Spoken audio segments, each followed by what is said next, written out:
গুরু নানক ইনি কিন্তু মধ্যযুগের একজন ভক্তিবাদী সাধক ছিলেন। মিডল এজে একজন ওয়ান অফ দ্য বেস্ট ভক্তি সেন্ট ছিলেন এই গুরু নানক। তার যে চিন্তা ভাবনা সেটা কি ছিল? তিনি কিন্তু একই রকম ভাবে একেশ্বরবাদী বিশ্বাস করতেন। তিনিও মনে করতেন ঈশ্বর এক, ওয়ান অ্যান্ড অনলি গড, একজনই আছেন, বিশ্ব ব্রহ্মাণ্ডের তিনি সৃষ্টিকর্তা, ওয়ার্ল্ডের ক্রিয়েটার। এটা কিন্তু গুরু নানকও তিনি কিন্তু বিশ্বাস করতেন বা প্রচার করতেন সবার মধ্যে। আর কি করতেন?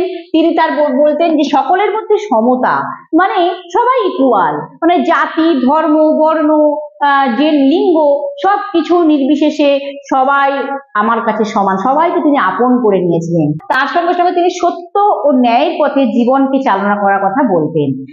Path of the truth and justice, তিনি বলতেন নাম জপ করার কথা বলতেন, নাম জপ করা, চ্যান্টিং করা যাকে বলে, অর্থাৎ ঈশ্বরকে স্মরণ করো, গডকে স্মরণ করো আর গুরুর নামকে জপ করো। আর কি বলতেন? তিনি বলতেন যে সেবা ও দানের গুরুত্ব, সেবা করতে, মানুষের মধ্যে সেবা করো।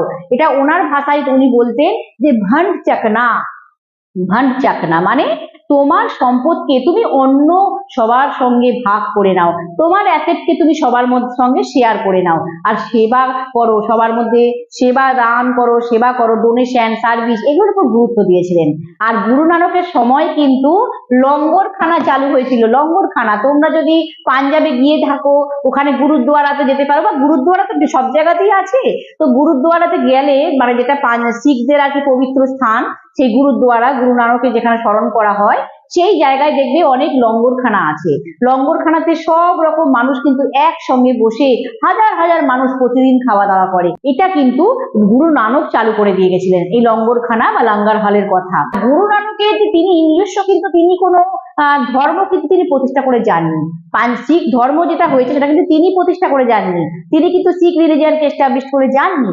তার যে বাণী, তার বাণী মানে ডিভাইন মেসেজ যাকে বলে, তার যে বাণী বা যে সমস্ত কথা তিনি বলে গেছেন এবং তার উপদেশ, তার যে অ্যাডভাইস গুলো, এগুলোর উপর ভিত্তি করেই কিন্তু এই শিখ ধর্ম, এই শিখ ধর্মের কিন্তু উত্থান হয়, শিখ ধর্ম গড়ে ওঠে। এবং তাদের যে পবিত্র ধর্মগ্রন্থ মানে গুরু নানকের এই বাণী আর উপদেশগুলোকে তারা গুরুমুখী লিপিতে, গুরুমুখী লিপিতে, মধ্যযুগে তো গুরুমুখী লিপিতে লিপিবদ্ধ করে রেখেছিল।